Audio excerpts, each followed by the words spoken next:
you so much, Wangechi. Good afternoon and good morning. Depends on where you are.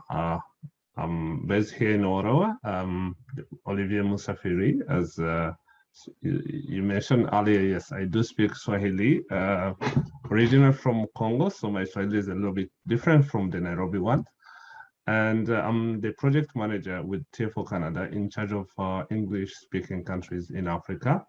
Currently, we have projects in 15 countries in Africa, and Kenya is one of the countries that we are covering under the Women in Trade for Inclusive and Sustainable Growth.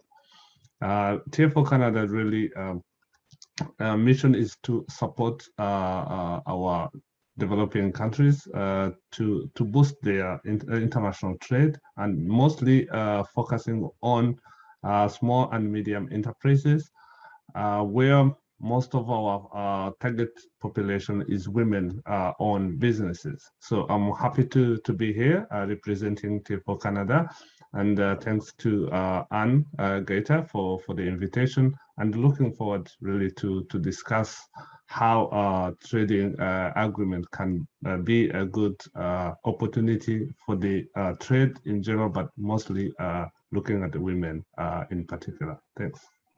Really, TFO Canada is looking to help, especially the MSMEs, as you have mentioned earlier. So what we do, one is really to build the capacity. So before we start any kind of activities, we do conduct local market research to understand what are the issues, what are the trends, what are the current market, and what are the targeted markets. So when we after finding the targeted market, of course, Canada being one of the target market that most of the countries are looking, and we do have more services, as you can see on the Trade Facilitation Office Canada website. So we help them to understand what are the regulations in order to meet the Canadian market. But we also have free services that anyone can get through the website. It's after registering to our website. Everyone is in touch or is able to access the Canadian importers database.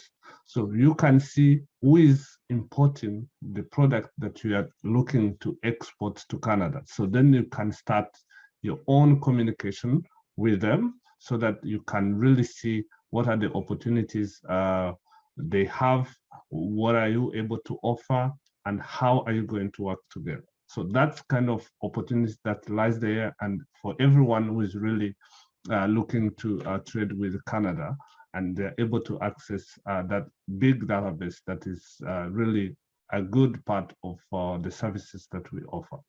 But also part of the group that we kind of target as part of the project, beyond of giving them the opportunity to go through different series of trainings, we do have what we call the MBA studies. We select those who have already started conversation with buyers, or those who have not seen exactly the importers who are matching their needs.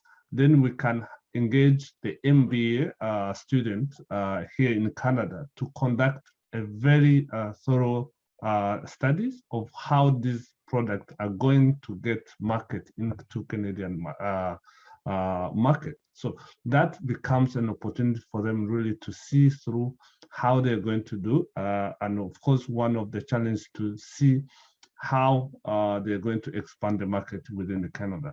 One, we have to understand that, yes, we have a very big diaspora, and I was listening to Rachel, how she was mentioning the importance of diaspora on building the economy back home. So even when we look at importing some of these products, let's say into the agro-food product, we also rely on diaspora.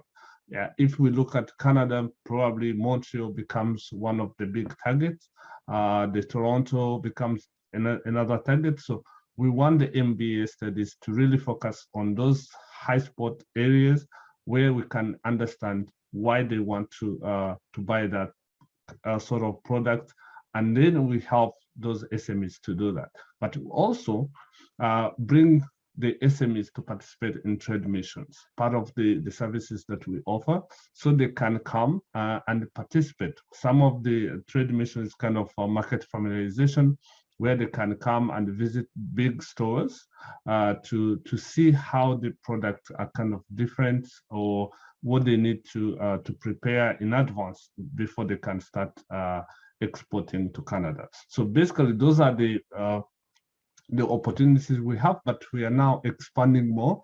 And of course, with the Africa Continental Free Trade Area coming into force since January, so we are seeing this more becoming an opportunity within the continent itself. So our services now are not only just looking at this international market outside Africa, but how do we help the SMEs to really take opportunity of this new market, very exciting opportunity, and especially looking at the women. How do we boost that opportunity into that big number of SMEs that are trading, especially cross-border has been one of the majorities of the trade practices within Africa. And when you look at cross-border trade, women still become the majority.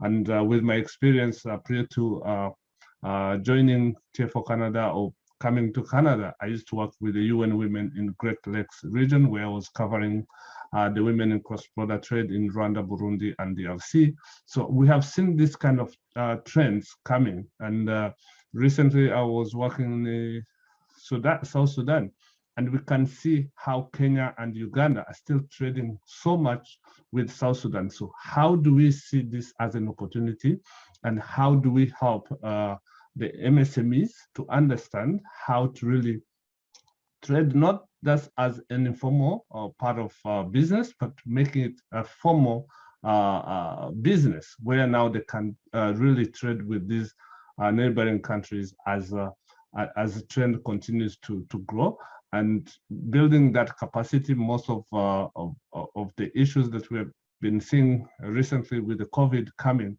is digital literacy. So we want to make sure that women and MSMEs in general are really tapping into digital literacy. And of course, M-Pesa has been one of the solutions for the business in East Africa and in Africa in general. So how do we see this kind of opportunities as we build the capacity of MSMEs to tackle issues of trade and exporting, when literacy now is becoming a solution, when we are buying raw materials from the suppliers?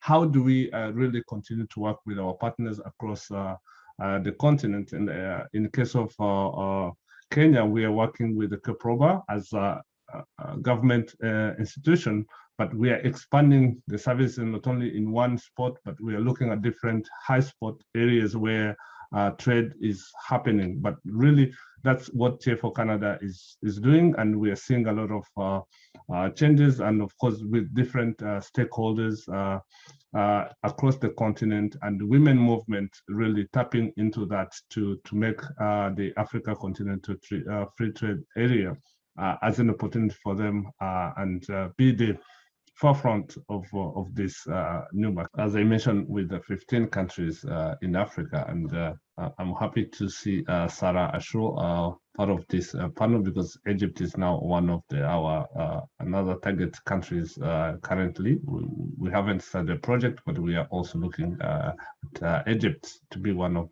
the country on board. I can use one of the example of Ethiopia. Ethiopia, we have 2 projects. And out of those 2 projects, we have four partners. Some of them are non-profit organizations or civil society organizations that are really working to support MSMEs into their businesses. And one of the partners is the Ministry of Trade. So we, as TFO Canada, we receive funding from the Global Affairs Canada, which is the entity for Government of Canada. And now we implement the project through our partners on the ground. So we don't have a selection process from TFO Canada, but our partners comes with their members. Some of them is a member-based organization, others is like a government, like a Ministry of Trade. So based on the SMEs that they're working with, they're the one to be selected. And of course, based on the sectors, like in Ethiopia, one of the partner is only focusing on agro-food. The other three partners are working on apparel textile sectors. So when we look at the MSMEs, we look at the sector that has been assigned to each partner, and we look at the members that are based within that institution. After selecting, then we do support them, but it's all kind of right to say that the partners are the one to bring the SMEs or the MSMEs, as you have called them, so that even beyond the project, they can continue to support them. We don't want to have TFO Canada stepping in because there is kind of a limitation in terms of accompanying SMEs on day-to-day, but also the sustainability. We want to make sure that what we are doing lies in the hand of the partners. We are doing capacity building for the institution level and the capacity building for the SMEs. So like recently we have completed training of trainers on export readiness for all partners across continents. Now we have trainers who are certified within each partner organization who will be now training the SMEs. Of course, we have experts who are going to be accompanying these newly certified trainers, but this becomes as building the capacity within the institution, but also assuring that there is sustainability beyond. If we are targeting, in one of the projects, we are targeting 112 MSMEs to be trained, and we are targeting in each country at least 50 SMEs to be participating in trade missions. But there are more MSMEs who are still looking for that kind of opportunities.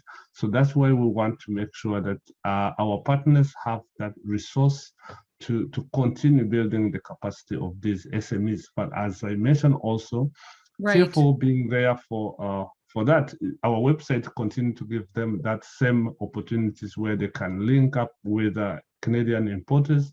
And of course, the trade mission becomes another opportunity like Dubai 2020. Yes. Some of the partners have been there already. So the lesson learned from that continues to support the SMEs moving forward. Really, one thing when I see, this is a huge opportunity that Africa is having on hand. And we need to be like ready not to lose what we have in our hands. A lot of international business are looking for this opportunity to come and take advantage of that. But we have a lot of issues with our own system in terms of the process that SMEs go through in order to have their products ready to be exported. So the country's government need really to harmonize their system so that it can be easy and can be digitally accessible for anyone who want to export. The second is to really have a strong partnership with countries where they have kind of markets opportunities. Like when I look at Kenya or Uganda and South Sudan, we need to kind of really not only just businesses looking for their own opportunities, but countries stepping in and have that kind of bilateral agreements where this trade can be really facilitated in such a way that SMEs are getting opportunities.